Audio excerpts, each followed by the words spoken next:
everyone. Today in this particular segment, we'll be discussing about the Energy Conservation Amendment Bill 2022. This bill is basically amending the original Act of Energy Conservation Act of 2001. It brings into picture certain amendments and certain additional provisions in the Act, which is actually the need of the hour because there has been a gradual change from 2001 to 2022. So that was a need to put forward some more actions which is globally required in order to reduce the greenhouse gases emissions, which is very harmful and which are actually depleting our ozone layer, which ultimately is harming the human beings on the land and the flora and fauna.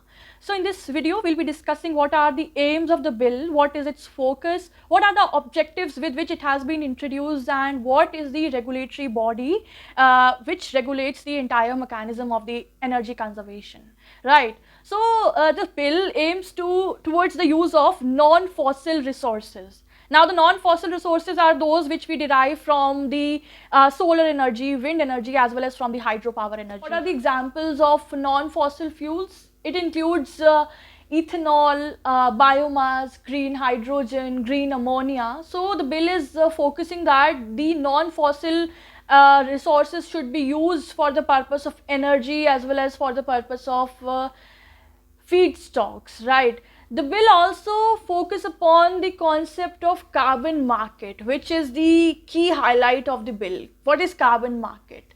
So in this, the government issues a carbon credits to the companies or the industries. Now, what are the carbon credits? So carbon credit, we can say it's a sort of a permission. एक permission होता है in which the government permits the institutions or the companies to what extent they are allowed to emit the carbon dioxide as well as the greenhouse gases. कितने extent तक वो institutions or big houses, buildings, they can emit the carbon dioxide as well as the greenhouse gases, which are actually the harmful cause of the pollution and several other problems, right? So what one carbon credit is equal to a mass of 1 ton of carbon dioxide, right? Now, why it has been invoked in this bill? The reason behind to reduce the constant climate change issue as well as to reduce the emission of this greenhouse gas. Apart from this, the bill also aims to bring the residential buildings within the regime, within the ambit of this energy conservation, right? And not only the institutions or the companies, the bill also focused to bring into the ambit the vehicles, the vessels including the ships and boats within the ambit, within the regime of this energy conservation scheme. This bill also enhanced the scope. There is a particular code, that is the Energy Conservation Building Code. So the bill enhances the scope of this Energy Conservation Building Code.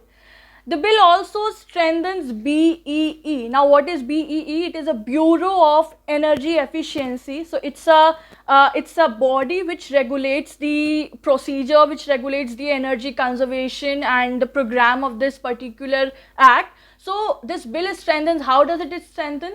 It enhances the composition of the governing council by including the representatives from consumers as well as from the institutions. This bill also provides the penal provisions that if a person being failure to comply with these standards, or if an institution fails to comply with the standards of the bill, if it enforced, then the person or an institution will be punishable with a fine up to 10 lakh.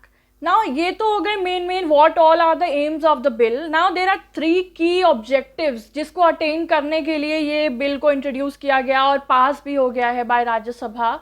So the first thing is, we have already discussed that to reduce the emission of greenhouse gases and to reduce the climate change, right? The second objective is to expand India's carbon market, that we discussed, that how government issues the carbon credits to the institutions or the companies or the industries who emits the carbon dioxide or the other harmful gases. So to expand India's carbon market and to make more efficient to our industries and companies towards the use of clean technology, which can improvise the quality of our ecosystem. And the third objective is to attain the nationally determined contribution. There is DC, nationally determined contribution, which was actually outlined in the Paris climate agreement. So इस agreement में ये outline किया गया था that nationally determined contribution, every country will contribute towards the safeguard of our environment. That objective is to be attained by 2030. So in order to attain that objective as well, this bill has been passed by Rajya Sabha. Now, what is the regulatory power in this particular bill? So see, in the original 2001 Act, there is a body, a State Electricity Regulatory Commission. It adjudicates the penalties procedure of the Act. Now, what has bill introduced? This bill introduced the more power to the SERC, that now it can also make the rules and regulations to its functioning. ठीक है, ये अपनी functioning के लिए accordingly अपने rules regulations बना सकते हैं. ये empower करता है particular 2022 का bill. ठीक है, तो गाइज ये हो गया पूरा concept of energy conservation amendment bill 2022. क्या क्या एम्स थे, क्यों लाया गया, क्या कार्बन मार्केट है, नॉन फॉसिल फ्यूल्स का इंपॉर्टेंस बताया गया, बीईई का स्कोप इन्हांस किया गया, एनर्जी कंजर्वेशन कोड का स्कोप इन्हांस किया गया इस बिल के थ्रू. ना अगर हम बात करें कार्बन मार्केट की, सो इंटरनेशनल लेवल पर this has been set up through a Kyoto protocol in 1997 and it came into functioning in 2001. So this was it for this lecture, for this video. For any doubt, do let us know in the comment section. Stay tuned for more such informative videos. Take care, have a good day, kind regards.